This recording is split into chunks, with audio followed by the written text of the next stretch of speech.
The Empire had ruled the galaxy for 12,000 years. They had conquered 347 worlds. Their armies were so large that no one could count all the soldiers. Their warships were so many that they could block out the light of stars. No species had ever defeated them. No world had ever survived their invasion. Admiral stood on the bridge of his flagship and looked at the small blue planet on his screen. Earth, a tiny world at the edge of the galaxy. His scouts had been watching it for months. They had seen the humans fighting wars among themselves. They had seen their primitive rockets and their simple satellites. They had laughed at how weak these creatures were. "This will be our easiest victory," told his officers. "These humans have no real weapons. They have no shields. They cannot even travel to other planets properly. We will take their world before dinner." 5,000 warships dropped out of hyperspace near Earth's moon. They arranged themselves in a huge curved formation that looked like a crescent moon made of metal and death. This formation had terrified hundreds of species before. It was meant to show the target world that resistance was impossible. On Earth, people saw the ships appear in the sky. Television stations stopped their normal programs. News reporters spoke with shaking voices. In every country, people ran outside and looked up. Some screamed. Some cried. Some fell to their knees and prayed. The ships were so big that they could be seen even during the day, blocking parts of the sky like dark clouds. Governments held emergency meetings. Military leaders shouted orders that they knew were useless. What could they do against ships that traveled between stars? Their best weapons were nuclear missiles, and even those seemed like toys compared to what floated above them. But in a secret base deep under the mountains of Colorado, a woman named Brooks was not afraid. She was 62 years old with gray hair and sharp eyes that missed nothing. For 17 years, she had been the director of Project Achilles, the most secret program in human history. Only 200 people on Earth knew it existed. Picked up a phone that connected her to leaders around the world. "They are here," she said simply. "Begin activation." In the sky above Earth, Admiral sent his message to the planet below. His words were translated into every human language and broadcast on every channel. "People of Earth, I am Admiral of the Empire. Your planet now belongs to us. You will surrender immediately. All your governments will present themselves aboard my ship within 6 hours. If you refuse, we will destroy one of your cities every hour until you obey. This is not a negotiation. This is your only warning." The humans did not respond. Waited for 1 hour, then 2. His officers grew restless. They had never seen a species simply ignore an invasion demand. Most worlds surrendered within minutes. Those that did not surrendered after the first city was destroyed. "Perhaps they are too afraid to speak," one officer suggested. "Or too stupid to understand," another laughed. Was not amused. Something felt wrong, but he could not say what. The humans were running around on their planet, their little vehicles moving everywhere, but there was no sign of military organization. No weapons pointed at the sky. No attempts to flee. It was as if they did not understand what was about to happen to them.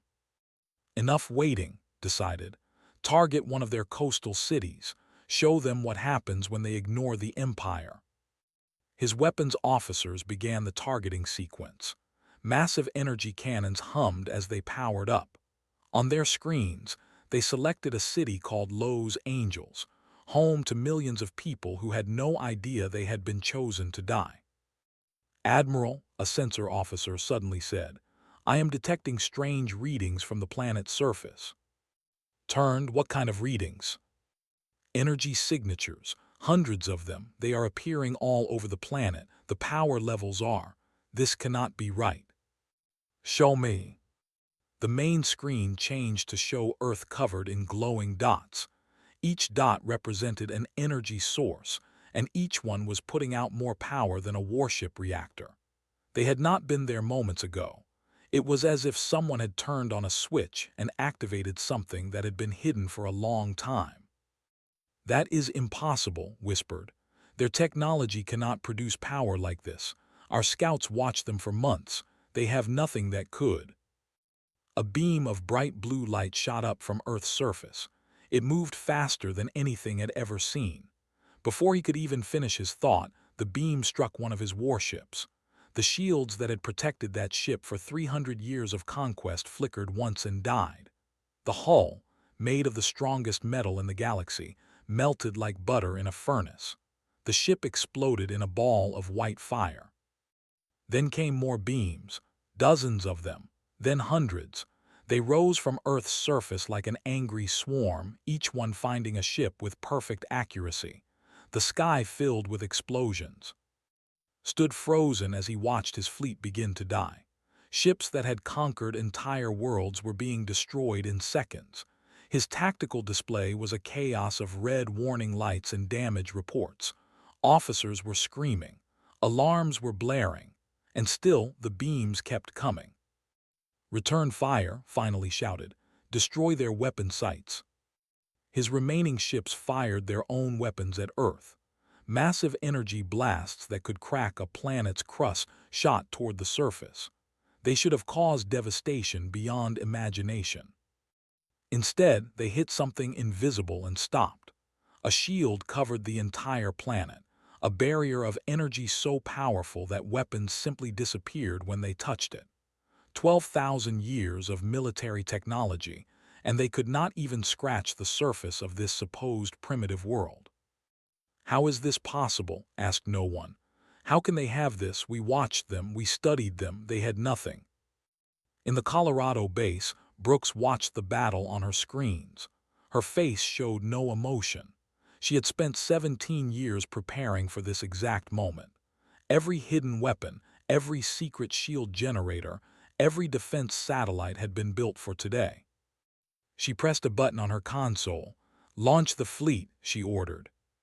From locations all around Earth, hidden doors opened. From underground bases, from beneath the oceans, from inside mountains, ships rose into the sky.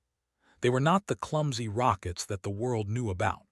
These were sleek war machines, 300 of them, built in absolute secrecy by the combined efforts of every major nation. Humanity was not the helpless primitive species that had expected. Humanity had been waiting for them. And now, humanity was fighting back. 17 years before they came to Earth, a young scientist named Daniel Cooper was working late in his laboratory in Illinois. He was studying particles, the tiny building blocks of everything in the universe. Most nights, his experiments produced nothing special. But on this night, something happened that would change human history forever. Daniel was running an experiment with his particle accelerator when the machine started making strange noises. Lights flickered. Computer screens showed readings that made no sense. And then, in the center of his equipment, a small hole appeared in the air itself. It was no bigger than a coin, but it glowed with soft blue light. Daniel stared at it for a long time. He ran every test he could think of. The hole was a fold in space, a doorway to somewhere else, and it was producing energy. Massive amounts of energy, more than should have been possible from something so small. He had accidentally discovered the key to unlimited power. With this knowledge, humans could build machines that traveled faster than light. They could create shields that stopped any weapon. They could become one of the most advanced species in the galaxy. But Daniel was a careful man. He had grown up hearing stories about wars fought over oil and land. He knew what humans did when they found something valuable. They fought over it. If he announced his discovery to the world, every country would want it. There would be wars. Millions would die. His discovery, which could save humanity, might destroy it instead. So Daniel did something unusual for a scientist. Instead of publishing his work, he kept it secret. He reached out to only one person, a senator named who worked on intelligence matters. Was an old soldier who understood both the promise and the danger of Daniel's discovery. The two men met in a quiet room with no windows. Daniel explained what he had found, listened without speaking until Daniel finished. "If this gets out," said slowly, "every country will want to build weapons with it. We will tear ourselves apart." "I know," Daniel replied, "but I also know that if we can do this, others in the galaxy probably can too, and they might come here someday. We need to be ready." Thought about this for a long time. Then he made a decision that went against everything he had been taught about national security. He decided to share. Over the next 6 months, had secret meetings with leaders from Russia, China, Europe, India, and other powerful nations. He told them what Daniel had discovered. He showed them the proof. And then he asked them a question that had never been asked before. What if we worked together? What if we built a defense for all of Earth, not just one country? What if we prepared for threats from outside instead of fighting each other? The reactions were mixed. Some leaders laughed. Some were suspicious. But Daniel's technology was real and the implications were clear. If one country got this power and the others did not, that country would rule the world. But if they all shared it, if they worked together in secret, they could protect the entire planet. One by one, the major nations agreed. They would form a secret alliance. They would share Daniel's technology. They would build defenses that could protect Earth from any threat, even threats from the stars. The project was called Achilles, named after the ancient warrior who was nearly impossible to defeat. Brooks, a brilliant administrator who had worked in intelligence for decades, was chosen to lead it. Building the defenses took years of secret work. Underground facilities were dug beneath mountains in Colorado, beneath the deserts of China, beneath the frozen lands of Siberia. Scientists from every country worked side by side, speaking different languages but united by a common purpose. They built shield generators first, massive machines that could project invisible walls of energy, strong enough to stop any weapon. One generator could protect a city. They built hundreds, placed them all around the world, and connected them into a network that could cover the entire planet. Then they built the weapons, energy cannons that used Daniel's space-folding technology to hit targets with perfect accuracy. The beams could travel faster than light because they did not really travel at all. They simply appeared at their destination, ignoring the distance between. And finally, they built ships. Not the rockets that the public knew about, which burned fuel and crawled slowly through space. These were true starships, powered by Daniel's unlimited energy source, capable of speeds that would have seemed like magic just 20 years before. The hardest part was keeping everything secret. The public launches continued. Rockets still flew from Florida and Kazakhstan, carrying satellites and astronauts to the International Space Station. The world believed that humans were still taking their first small steps into space.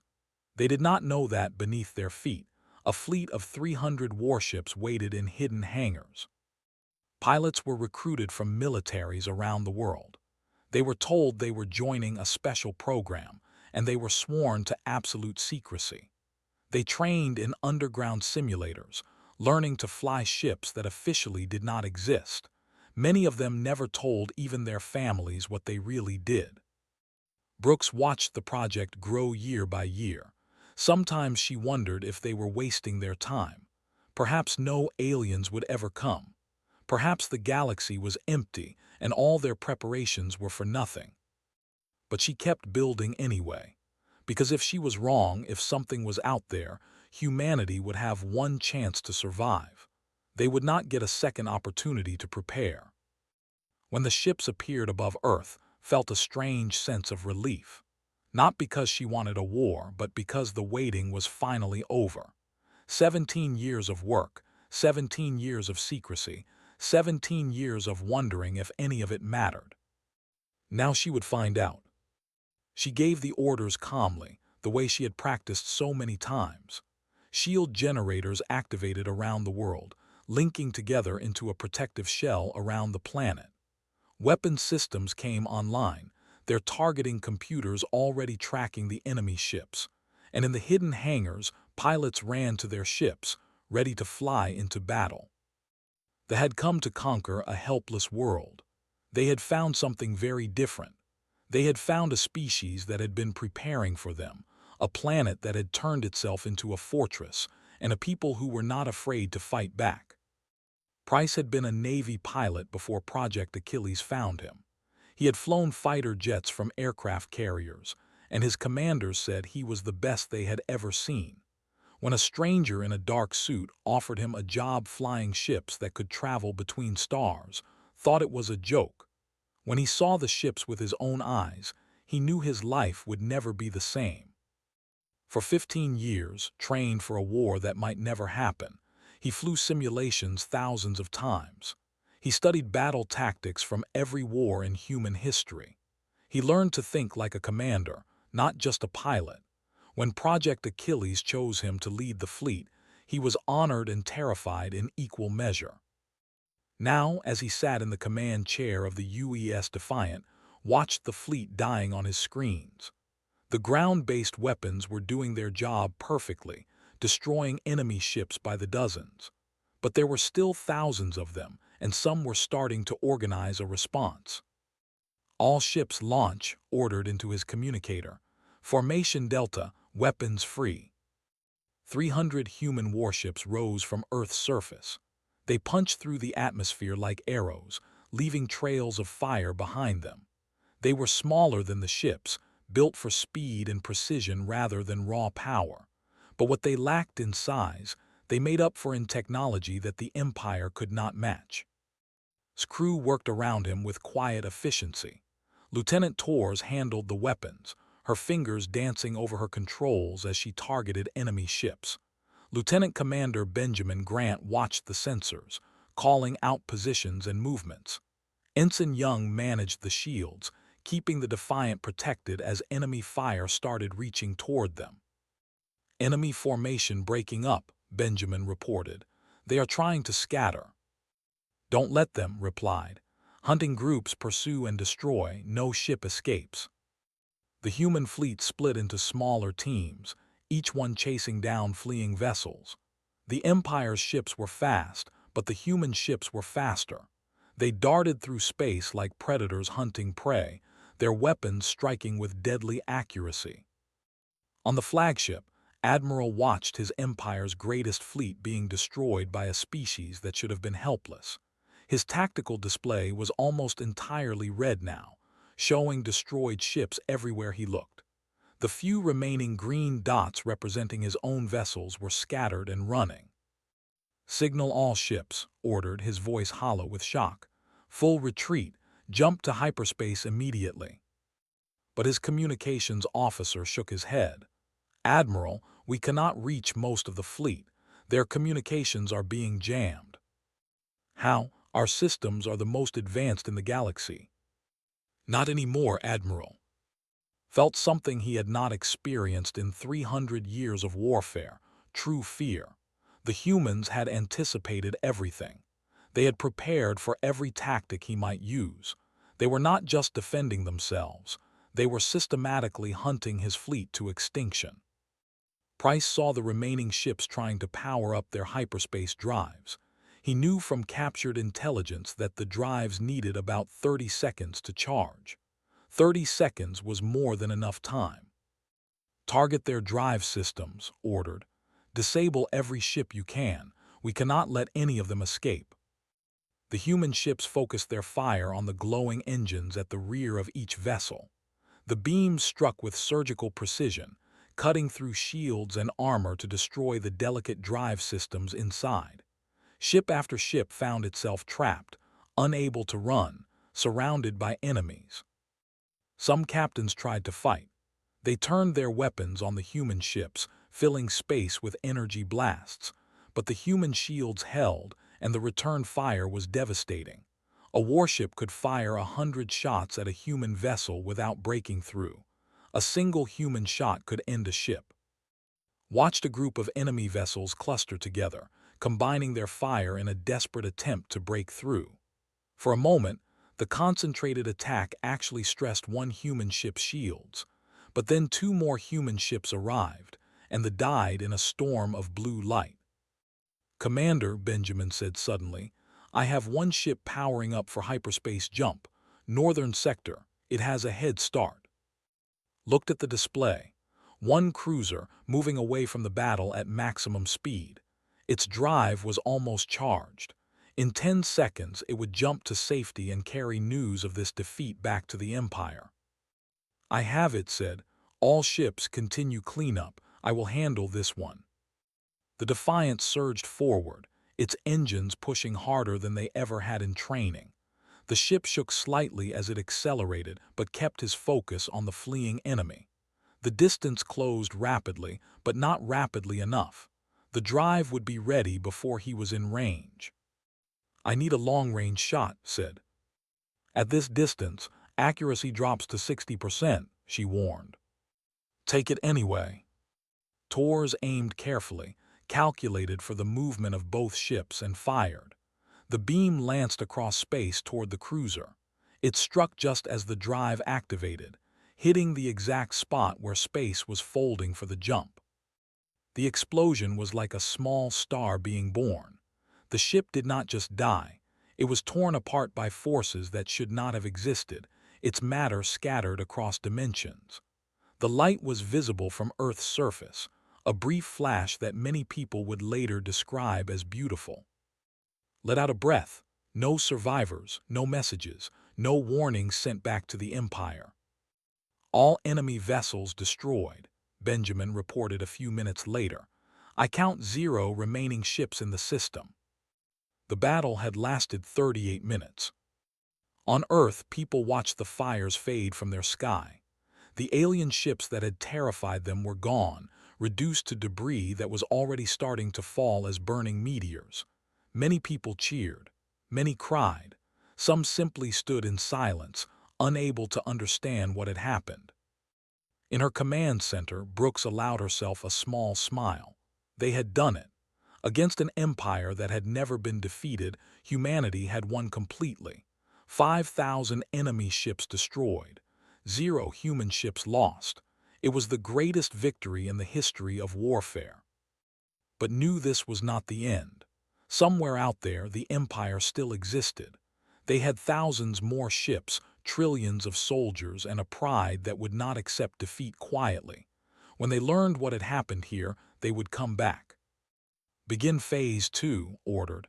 Expand production, double the fleet, triple the defense grid. They will return and we must be ready. The war for Earth's survival was just beginning. The Great Hall of the High Council had stood for 10,000 years. Its walls were covered with trophies from conquered worlds, flags of fallen nations, weapons of defeated armies, artifacts from species that no longer existed. The 7 members of the council sat on high thrones looking down at the messenger who trembled before them. High Sovereign was the oldest and most powerful being in the room. He had ruled the empire for 800 years, and in all that time, he had never heard a report like this one. Say it again, he demanded, slowly. The messenger swallowed hard. High Sovereign, the invasion fleet has been destroyed. All 5,000 ships. We have received no communications from Admiral or any vessel in his command. Our long-range sensors show only debris in the target system. Silence filled the hall. The council members looked at each other with expressions ranging from disbelief to horror. 5,000 ships was the largest invasion fleet the Empire had ever sent to a single world. It had been considered overkill for a primitive species like humanity. Counselor, the Empire's chief strategist, was the first to speak. This must be a mistake. Our sensors must be wrong. Perhaps the fleet encountered a problem in hyperspace. We have the data multiple times, Counselor. The fleet arrived at Earth as planned. Then they were destroyed. By what? Demanded Counselor, the Minister of War. The humans have no weapons capable of damaging a single ship, let alone 5,000. We do not know, Counselor. That is why I am here, to request permission to send scouts to investigate. The High Sovereign raised his hand, silencing the growing murmurs around him. Send 3 scout ships, small, fast, equipped with the best sensors we have. They will observe only. They will not engage. I want to know exactly what happened before we decide our next action. The scout ships made the journey to Earth's solar system 3 weeks later. They dropped out of hyperspace at the edge of the system, far from the planet itself, and crept forward with their sensors active. What they found confirmed the worst fears of the Empire. The debris field around Earth was enormous. Pieces of ships floated in orbit, some still glowing from the heat of their destruction. The scouts counted enough wreckage to account for the entire invasion fleet.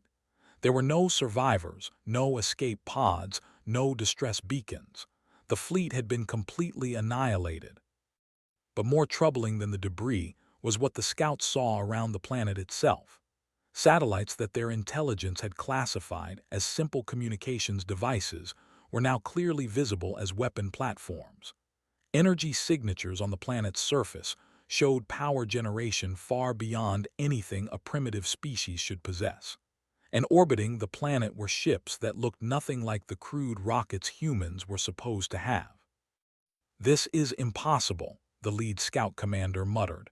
"They could not have built all this in secret. We watched them for years." Then the human ships noticed them.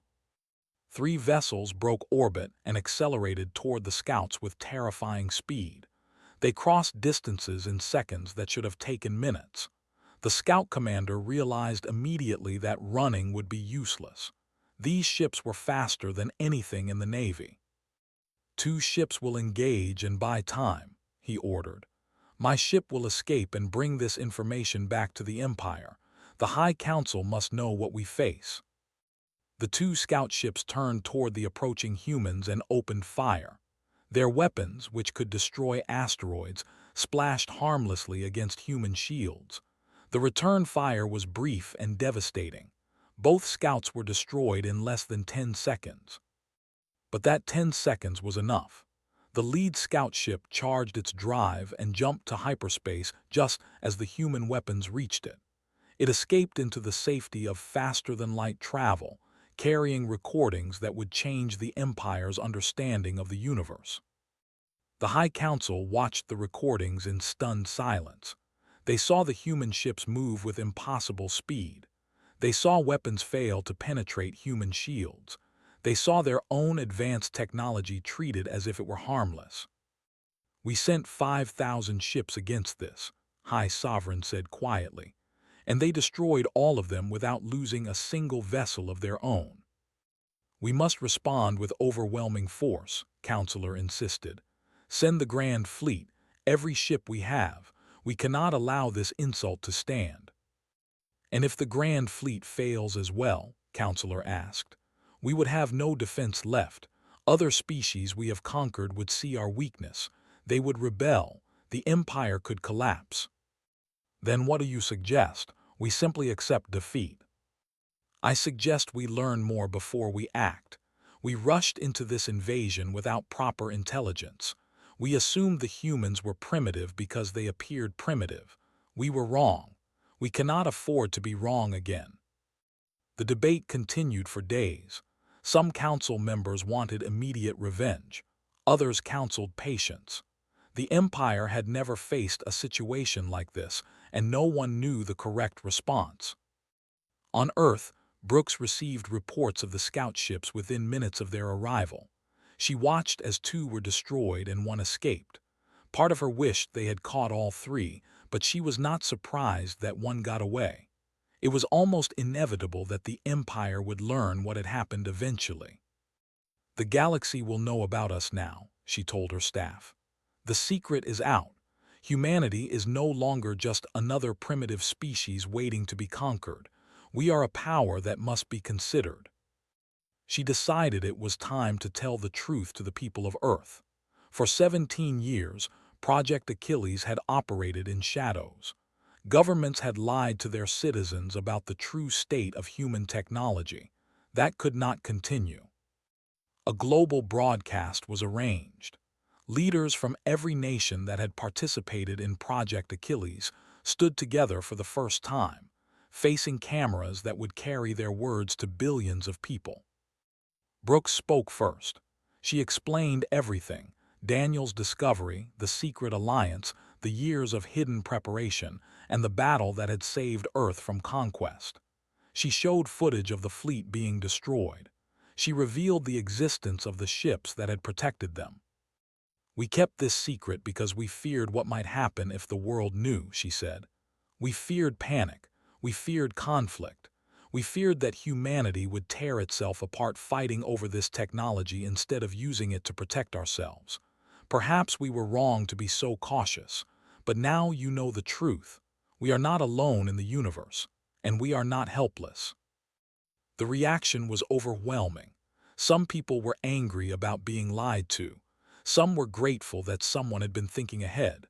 But almost everyone felt something new: pride. Humanity had faced an empire that had conquered hundreds of worlds, and humanity had won. In cities around the world, people looked up at the stars with new eyes. The universe was no longer a distant mystery. It was close, it was dangerous, and humanity was ready to face it. They would return. Everyone knew that. But when they did, they would find Earth stronger than ever, united in a way it had never been before. 3 months after the battle, a single ship appeared at the edge of Earth's solar system. It was not a warship this time, but a diplomatic vessel, large and heavily armored but carrying no weapons. It stopped at a safe distance and transmitted a request to talk. The humans agreed, but on their own terms. The meeting would happen in neutral space, at a station built specifically for this purpose. Human ships would escort the vessel. Any hostile action would be met with immediate destruction. Commander Price led the human delegation aboard the UES Defiant. Brooks had wanted to come herself, but the Council had decided that a military presence would send a stronger message. Was accompanied by diplomats from 12 nations, all of them carefully chosen to represent Earth as a united world.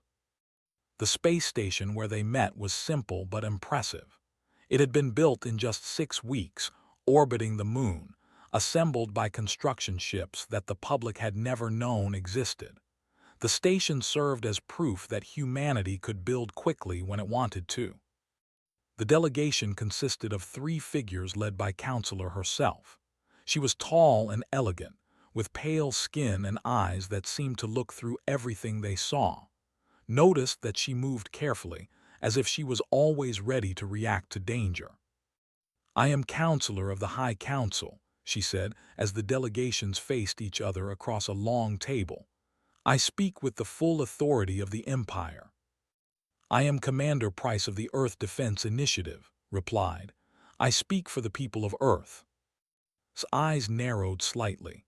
"You have committed an act of war against the Empire. You destroyed 5,000 ships and killed millions of our citizens. Under our law, this demands punishment." "Did not blink. Your fleet came to our world without invitation.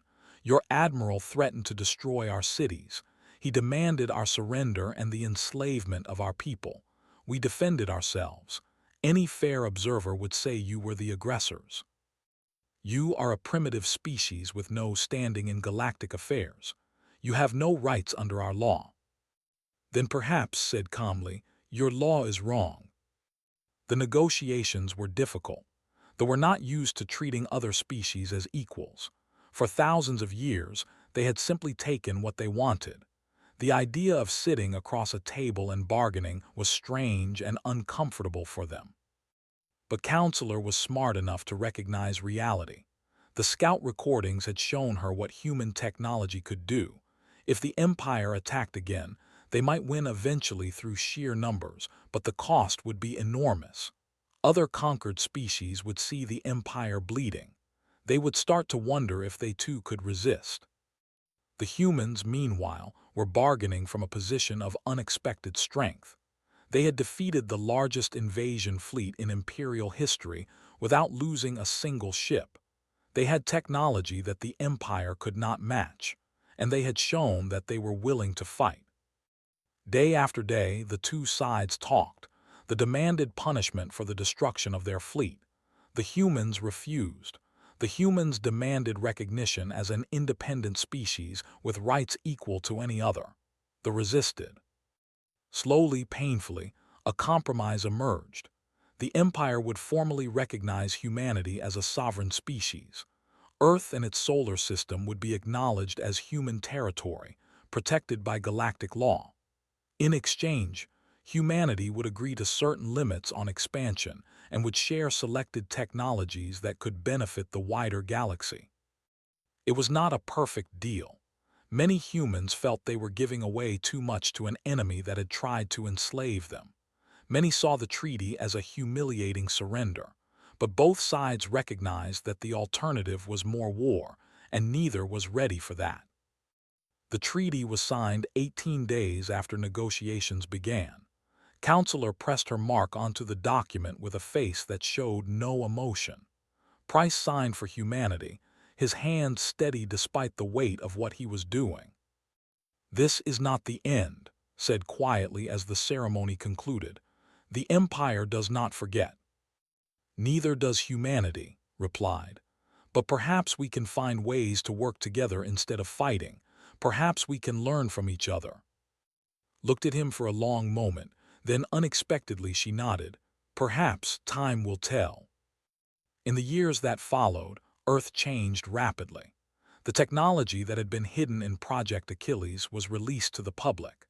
Energy became nearly free as Daniel's reactors were built around the world.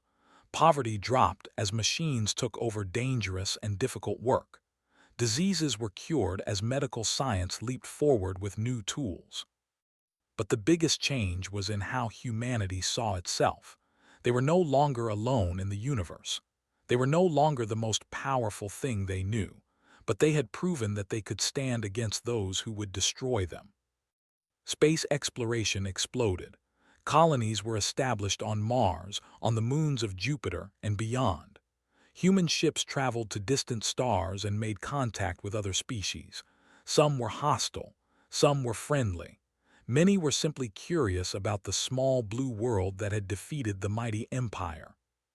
Price became the first human to officially visit an alien civilization. A species that had long suffered under control welcomed him as a hero. Standing before their parliament, he delivered a speech that was broadcast across the galaxy. "Humanity does not seek empire," he said. "We do not want to conquer or control other species, but we will defend ourselves and our friends against any threat. To those who come in peace, we offer friendship. To those who come with hostile intent, we offer a warning. We are not the helpless primitives you might expect.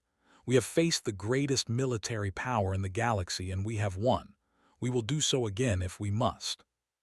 The speech was heard on hundreds of worlds. Some dismissed it as empty boasting. Others took it seriously. But everyone noticed that the empire, which had been expanding aggressively for 12,000 years, had stopped. Their fleet stayed in home territory. Their borders became fixed. For the first time in recorded history, the empire was not growing. On Earth, Brooks finally retired. She had given most of her adult life to Project Achilles, preparing for a war that had lasted less than an hour. Now her work was done. On her last day, she stood at the window of the Initiative headquarters, looking up at a night sky full of stars. A young officer approached her with questions about the future. "What happens next?" the officer asked. Smiled. "That is the wonderful thing about humanity. We never stop moving forward. We never stop reaching for more." The thought they were coming to conquer a primitive world. Instead, they woke something they did not expect. "We spent all of human history fighting among ourselves because we had no common challenge. Now we have one. And now we can finally become what we were always meant to be." She looked back at the sky, where the lights of human ships moved among the stars, carrying explorers and diplomats and merchants to distant worlds. "We are just getting started."